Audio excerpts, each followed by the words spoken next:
ಓಂ ಗುರುಭ್ಯೋ ನಮಃ. ಮೊದಲಿಗೆ ಗುರುವಿನ ಪಾದಾರವಿಂದಗಳಿಗೆ ನಮಸ್ಕರಿಸುತ್ತಾ ತಮಗೆಲ್ಲರಿಗೂ ಜ್ಞಾನ ಭಂಡಾರ ಚಾನಲ್ಗೆ ಆತ್ಮೀಯವಾದಂಥ ಆದರದ ಸ್ವಾಗತ ಸುಸ್ವಾಗತ.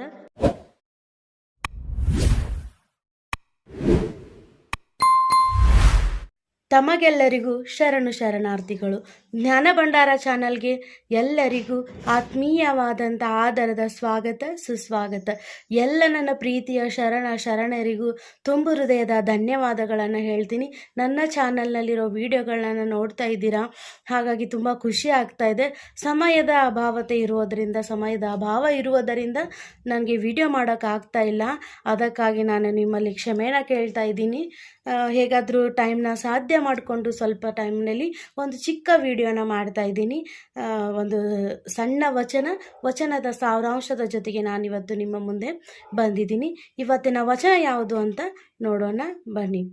ಇವತ್ತಿನ ವಚನ: ಹಾವಿನ ಹೆಡೆಯ ಕೊಂಡು ಕೆನ್ನೆಯ ತುರಿಸುವಂತೆ, ಹಾವಿನ ಹೆಡೆಯ ಕೊಂಡು ಕೆನ್ನೆಯ ತುರಿಸುವಂತೆ, ಉರಿಯ ಕೊಳ್ಳಿಯ ಕೊಂಡು ಮಂಡೆಯ ಸಿಕ್ಕ ಬಿಡಿಸುವಂತೆ, ಉರಿಯ ಕೊಳ್ಳಿಯ ಕೊಂಡು ಮಂಡೆಯ ಸಿಕ್ಕ ಬಿಡಿಸುವಂತೆ, ಹುಲಿಯ ಮೀಸೆಯ ಹಿಡಿದುಕೊಂಡು ಒಲಿದು ಯಾಲೆಯಾಡುವಂತೆ, ಹುಲಿಯ ಮೀಸೆಯ ಹಿಡಿದುಕೊಂಡು ಒಲಿದು ಯಾಲೆಯಾಡುವಂತೆ, ಕೂಡಲ ಸಂಗನ ಶರಣರೊಡನೆ ಮರೆದು ಸರಸವಾಡಿದರೆ, ಕೂಡಲ ಸಂಗನ ಶರಣರೊಡನೆ ಮರೆದು ಸರಸವಾಡಿದರೆ, ಸುಣ್ಣಕಲ್ಲ ಮಡಲಿನಲ್ಲಿ ಕಟ್ಟಿಕೊಂಡು ಮಡವ ಬಿದ್ದಂತೆ.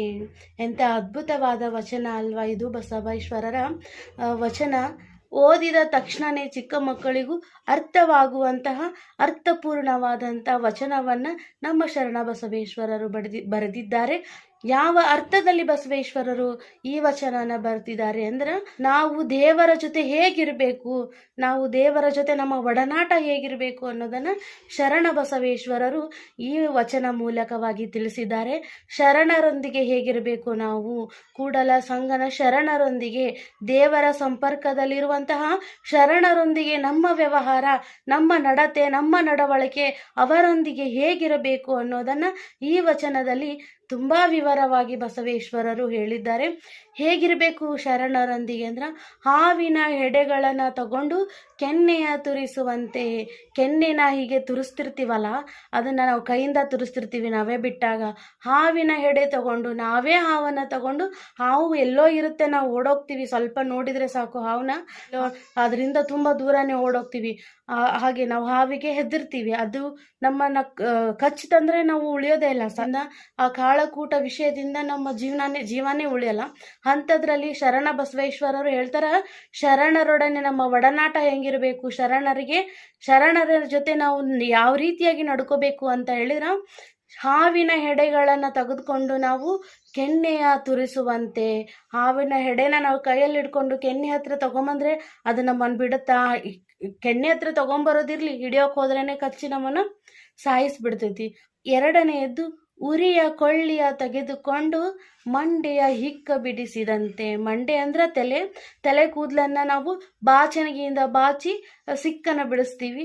ಹಾಗೆ ಬಸವೇಶ್ವರರು ಹೇಳ್ತಾರೆ, ಕೂದಲಿಗೆ ಒಂದು ಸ್ವಲ್ಪ ದೂರದಿಂದಾನೇ ಶಾಖ ತಗಲಿದ್ರೆ ಕೂದಲು ಸುಟ್ಟೋಗುತ್ತಾ. ಆ ರೀತಿ ಒಲೆಯಲ್ಲಿ ದಗ ಅಂತ ಉರಿತಿರೋ ಒಲೆಯಿಂದ ಕೊಳ್ಳಿನ ತಗೊಂಡು ನಾವು ತಲೆ ಮೇಲೆ ಇಟ್ಕೊಂಡ್ರೆ ತಲೆ ಕೂದಲು ಒಂದಾದ್ರೂ ಉಳಿತಾ ಸುಟ್ಟು ಸರ್ವನಾಶ ಆಗೋಗುತ್ತಾ. ಮುಂದೆ ಹೋಗ್ತಾ ಹೇಳ್ತಾರ, ಹುಲಿಯ ಮೀಸೆಯ ಹಿಡಿದು ಉಯ್ಯಾಲೆಯಾಡಿದಂತೆ. ಹುಲಿ ಹತ್ರ ನಾವು ಹೋಗ್ತೀವೇನ್ರಿ, ಹುಲಿನ ನೋಡಿದ್ರೆ ನಾವಲ್ಲಿ ನಿಲ್ತೀವ? ಸಾಧ್ಯನೇ ಇಲ್ಲ ನಿಲ್ಲೋದಿಕ್ಕೆ. ಅಂಥದ್ರಲ್ಲಿ ಶರಣ ಬಸವೇಶ್ವರರು ಹೇಳ್ತಾರ, ಹುಲಿಯ ಮೀಸೆಯನ್ನು ಹಿಡಿದು ಉಯ್ಯಾಲೆಯಾಡಿದಂತೆ. ಶರಣರಿಗೆ ಏನು ಮಾಡಿದರೆ ನಾವು ಈ ಥರದ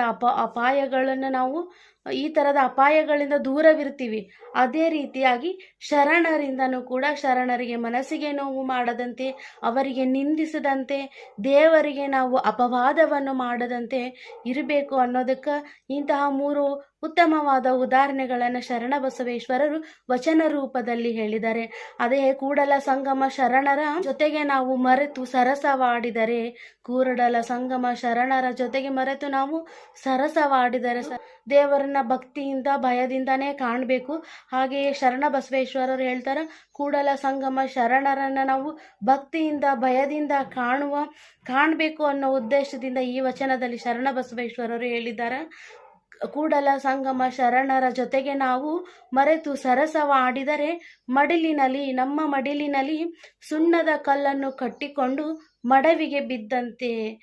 ಸುಣ್ಣನ ಅರಳಿಸೋದಕ್ಕೆ ಮನೆಗೆ ಈಗೆಲ್ಲ ಪೇಂಟ್ ಬಂದಿದೆ ಬಿಡಿ, ಮೊದಲು ಹಳಿ ಕಾಲದಲ್ಲಿ ಸುಣ್ಣನ ಹಚ್ತಿದ್ರು, ಸುಣ್ಣದ ಕಲ್ಲು ಸಿಗ್ತಾ ಇತ್ತು, ಅದನ್ನು ತಗೊಂಬಂದು ಒಂದು ಗಡಿಗೆ ಒಳಗಡೆ ಹಾಕಿ ನೀರು ಹಾಕಿ ಮುಚ್ಚಿಡ್ತಿದ್ರು. ಕುದೀತಾ ಇರ್ತಿತ್ತು ಅದು. ನೀರು ಹಾಕಿದ ತಕ್ಷಣ ಫುಲ್ಲು ಕುದ್ದು ಒಂದು ಇವತ್ತು ನೈಟ್ ಮಾಡಿ ಬೆಳಗ್ಗೆ ತಗೊಂಡು ಸುಡುತ್ತಾ ಇರ್ತಿತ್ತು. ಅದರಲ್ಲಿ ಕೈ ಹಾಕಿದರೆ ಕೈಯೆಲ್ಲ ಸುಟ್ಟು ಹೋಗೋದು. ಹಾಗಾಗಿ ಅದನ್ನು ಸುಣ್ಣನ ನಾವು ಮಡಿಲಲ್ಲಿ ಕಟ್ಕೊಂಡು ನೀರಿಗೆ ಬಿದ್ದರೆ ಎಲ್ಲ ಸುಟ್ಟು ಹೋಗ್ಬಿಡ್ತೈತೆ. ಅದು ನಮ್ಮ ದೇಹನೂ ಸುಡುವಂತಹ ಶಕ್ತಿ ಇರುವಂತಹದ್ದು ಸುಣ್ಣಕ್ಕೆ. ಸುಣ್ಣ ಮತ್ತು ನೀರನ್ನು ಬೆರೆಸಿದಾಗ ಏನು ಬೇಕಾದ್ರೂ ಸುಟ್ಟು ಬಿಡ್ಬೋದು ಆ ಸಂದರ್ಭದಲ್ಲಿ. ಹಾಗಾಗಿ ಶರಣ ಬಸವೇಶ್ವರರು ಹೇಳ್ತಾರೆ, ಕೂಡಲ ಸಂಗಮ ಶರಣರೊಡನೆ ನಾವು ಸರಸವಾಡಿದರೆ ಸುಣ್ಣದ ಕಲ್ಲನ್ನು ಮಡಲಿನಲ್ಲಿ ಕಟ್ಟಿಕೊಂಡು ಮಡವಿಗೆ ಬಿದ್ದಂತೆ. ಎಂತಹ ಅದ್ಭುತವಾದ ವಚನ. ಕೊನೆಯದಾಗಿ ನಾವು ಈ ವಚನದಿಂದ ತಿಳಿದುಕೊಳ್ಳುವುದೇನಂತ ಹೇಳಿದ್ರೆ, ದೇವರ ಜೊತೆಗೆ ನಾವು ಹೇಗಿರಬೇಕು, ಭಯ ಭಕ್ತಿಯಿಂದ ಇರಬೇಕು, ಶರಣರೊಟ್ಟಿಗೆ ನಾವು ಯಾವ ರೀತಿಯಾಗಿ ನಡ್ಕೋಬೇಕು ಅನ್ನೋದನ್ನು ಶರಣ ಬಸವೇಶ್ವರರು ಅದ್ಭುತವಾದ ವಚನದ ಮೂಲಕವಾಗಿ ನಮಗೆಲ್ಲರಿಗೂ ತಿಳಿಸಿದ್ದಾರೆ. ಹೇಗಿತ್ತು ಅಂತ ಕಮೆಂಟ್ ಬಾಕ್ಸ್ನಲ್ಲಿ ಕಮೆಂಟ್ ಮಾಡಿ ತಿಳಿಸಿ. ವಚನದ ಮೇಲೆ ಆಸಕ್ತಿ ಇರುವಂತಹವರಿಗೆ ವಚನಗಳ ವಿಡಿಯೋನ ಶೇರ್ ಮಾಡಿ ಅಂತ ಕೇಳ್ಕೊಳ್ತಾ, ಚಾನಲ್ನ ಸಬ್ಸ್ಕ್ರೈಬ್ ಮಾಡಿಕೊಂಡು ವಿಡಿಯೋಸ್ನ ನೋಡಿ. ವಿಡಿಯೋ ನೋಡಿದ ತಮಗೆಲ್ಲರಿಗೂ ತುಂಬು ಹೃದಯದ ಧನ್ಯವಾದಗಳು. ಮತ್ತೊಮ್ಮೆ ತಮಗೆಲ್ಲರಿಗೂ ಶರಣಾರ್ಥಿಗಳು. ಮುಂದಿನ ವಿಡಿಯೋದಲ್ಲಿ ಮತ್ತೆ ಸಿಗೋಣ.